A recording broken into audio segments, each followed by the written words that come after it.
Today, the new customs system modernization plan was launched. This has been introduced to all the country's border posts by the South African Revenue Services and forms part of the customs modernization program that will have a significant impact on commercial trade in the country. I caught up with the South African Minister of Finance, Pravin Gordhan, at the media briefing.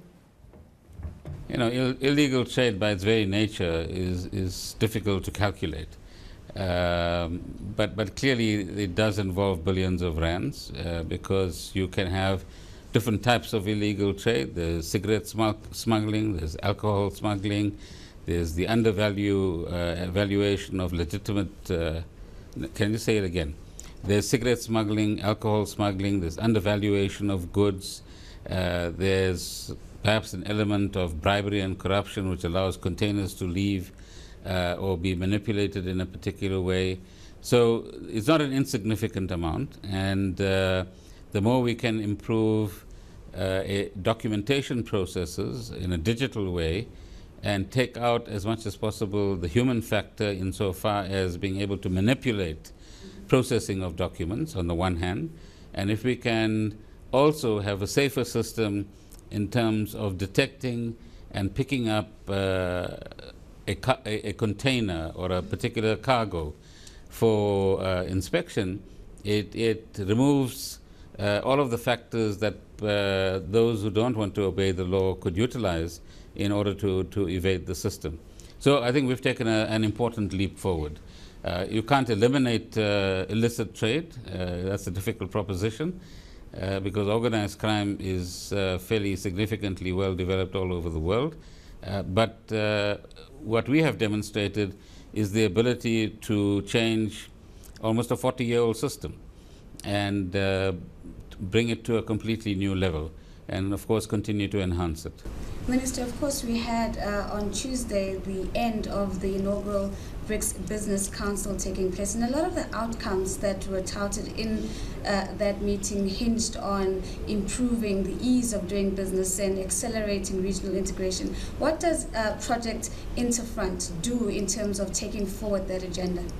Well, as we pointed out, we are removing potentially 40 million pieces of paper from the system. We are enabling either a business or a clearing agent to submit their bills of entry for importing or exporting goods from a computer without coming to a SARS office. We also have an electronic payment system, so you can pay electronically. You can receive and be able to see your accounts electronically as well.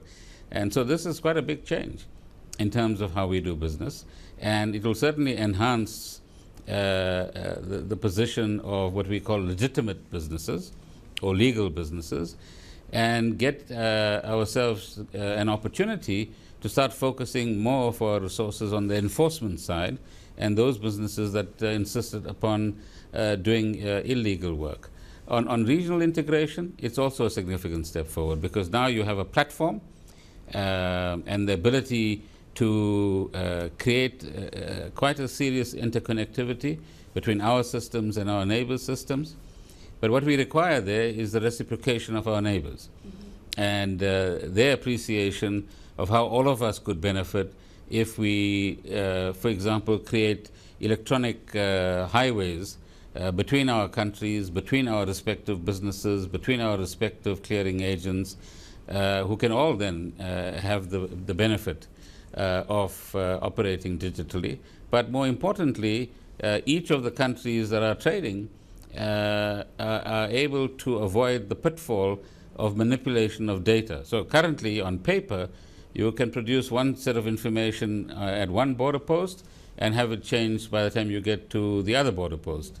Now that means one country between the two is losing out on customs duties or even VAT as well, depending on how you collect your VAT. And this will make a huge difference in that regard. Going further, I think we now have a clear ambition to build on this system, and in particular we have discussions in progress with Mozambique and Zimbabwe. Mozambique will be important even for South African exporters, so if we can ease the way there, It will help South African importers, but also assist Mozambican exporters to come into South Africa, and those who want to come in through, for example, the Maputo port. With Zimbabwe, that's a key gateway to the northern part of the continent, and if we can set up some kind of, firstly, electronic system and connectivity, but secondly, clear up the logistics at the border post, in the next few years, we could have a very different scenario.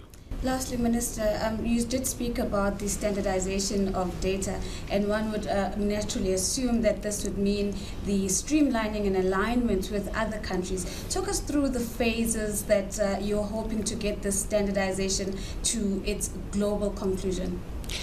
Well, in a sense, in the context of the World Customs Organization, you already have a standardization. So there's a data model that has been created over the last, say, 8 years or so. And we've had experiments of that, as I indicated, in the trade through the Trans-Kalahari Highway between South Africa, Botswana, and Namibia. So there, too, you have a level of standardization. And we hope that as we build these bilateral relationships and ultimately multilateral relationships, our dream would be that in the next 5 years, many countries in Southern Africa commit themselves to standardized data. And that, again, means a huge amount for businesses and for governments as well.